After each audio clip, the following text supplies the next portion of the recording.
ቀስ ቀስ እያላችሁ ታወጣላችሁ አይደል ፎቶ። እኔ ብሩኬና ሀይሚ ቲክቶክ አዋርድ ትላንትና ስፈልግ አጥቻቸው እንደው አልኳችሁ ብወጣ ብገባ ብወጣ በየላይቪው ስዘልን ጥጥንጥጥ ስለ ያመሸሁትና ግን በጭራሽ እነሱን ላያቸው አልቻልኩም።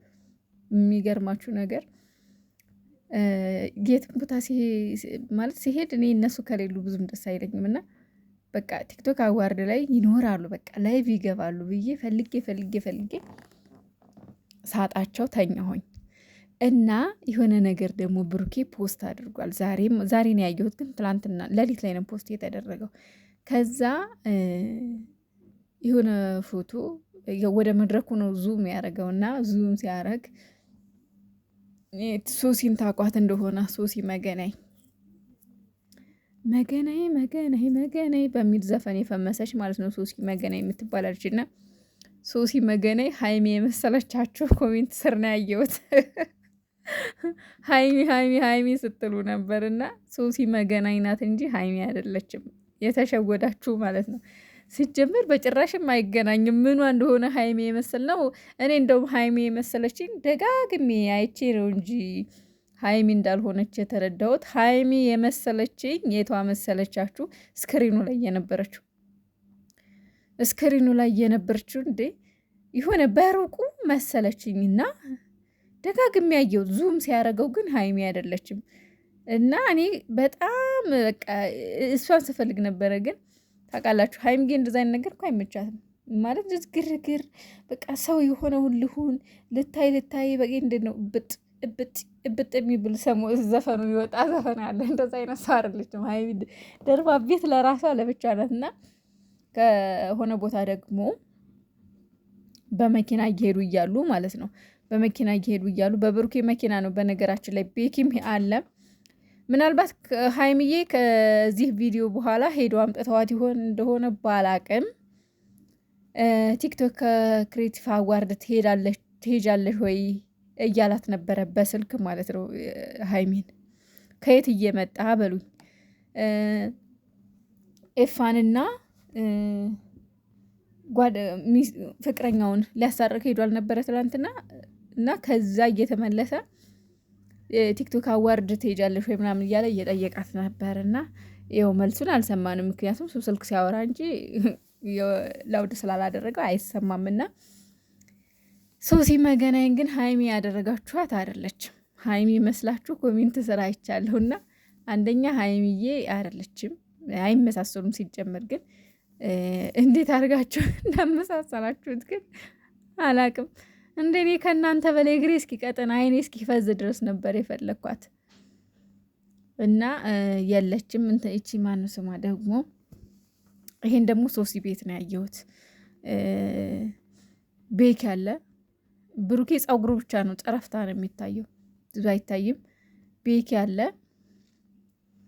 ከዛ ሶሲ ቀርጿቸው ምናምን ነገር። አረ ፕራይቬት ሶሲና ቤኪ ደግሞ ምንድነው የምታተኮትኩት? ምንድነው አጎንብሳችሁ ስታተኮትኩ የነበረው? ምን አይነት ሚስጥር እያወራችሁ ነው? የሆነ ተጠጋግተው የሆነ ሚስጥር ብቻ የሆነ ነገር እያወሩ ነው። ምንድነው የምታወሩት እናንተ?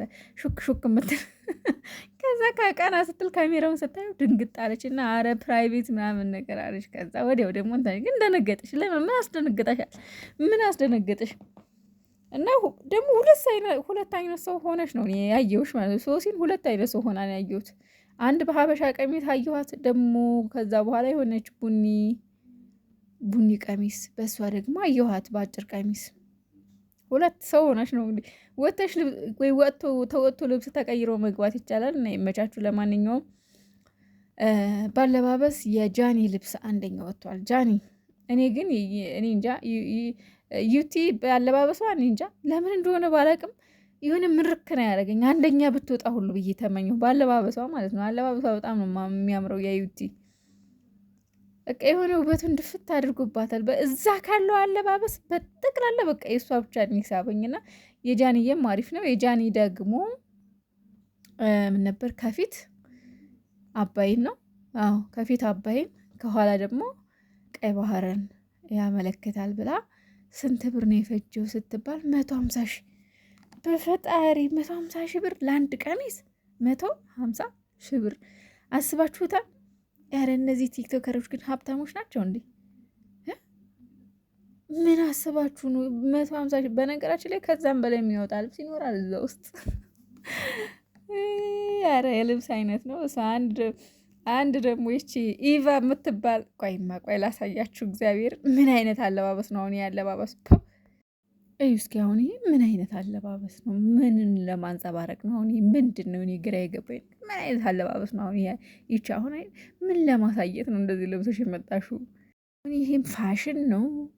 ሞዴልነሽን ለማስታወቅ ነው ወይስ አገዳ?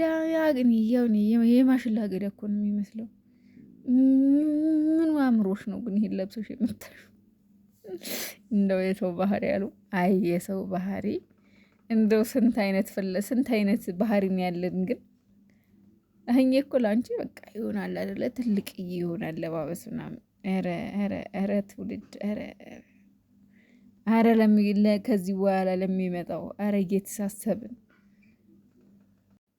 ይሄ ካፕሽን ደግሞ ማለት ነው የምር ቲክቶክ አዋርድ ይሄ በቃ ይሄን የቲክቶክ ሽልማቱ ስለደረሰው በጣም ደስ ያለኝ ነው መሰላችሁ። በጣም ትንሽዬ ልጅ ነው እድሜው፣ ቢያንስ ከ15 ዓመት በታች ነው አይደለ? ከ15 ዓመት በታች ነው እድሜው። ግን በዚህ እድሜው እየሰራ ቤተሰብ ማስተዳደር፣ እናትን ማስተዳደር ማለት ግን በጣም ከባድ ነው። በጣም ከምንም በላይ መኪናዋ ራሱ ለዚህ ልጅ ነበር የምትገባው፣ የምር ማለት ነው። በዚህ እድሜው እንደዚህ እናቱ ነው እሱ ነው የሚያስተዳድራቸው። የሚገርም ነው። 12-13 ዓመት ነው የሚሆነው ልጁ ማለት ነው። ባለፈው እንትና ላይ ቀርቦ ሲያወራ ነው የሰማሁት ጋቢ ሾው ጋር እና እሱ ኢንተርቪው ሲደረግ ግን አብሬ ያለቅስ ነበር። አንዳንዴ በችግር ውስጥ ማለፍ፣ ብዙ ተቸግሮ ማለፍ ግን ጠንካራ ያደርጋል። ይሄ ልጅ አሁን በችግር ላይ ስላለፈ ነው ጠንካራ ሆኖ እዚህ ሊደርስ የቻለው ማለት ነው። እና በዚህ አጋጣሚ ደግሞ ኤፋ አቶ ኤፍሬም በጣም ሊመሰገን የሚገባው ልጅ ነው። ምክንያቱም ያው ሲያወራ ሰምታችኋል። ከኮምፒውተር የሚባል ልጅ ሲያወራ ሰምታችሁታል። በኤፋ ነው እዚህ የደረስኩት፣ እሱ ነው እዚህ ያደረሰኝ ብሏል። እና ኤፋዬ ይሄ ሽልማት ያንተ ነው እውነት ለመናገር እና እንደምታያቸው ከቀብራራው ጋር ቀብራራው ዋጋዋን ስጣት ዋጋዋን ስጣት። ኧረ ብሩኬ ሃይሚን ሳታሳየን ግን አጠገብህ ቁጭ አድርገህ ሌላ ሰው ዙም እያረክ ቪዲዮ እያነሳ ፖስት ታደርግልናለህ። ሶሲ ናት። ለማንኛውም ሌሎቻችሁ ማለት ነው ግር ያላችሁ ሃይሚ የመሰለቻችሁ አይደለችም።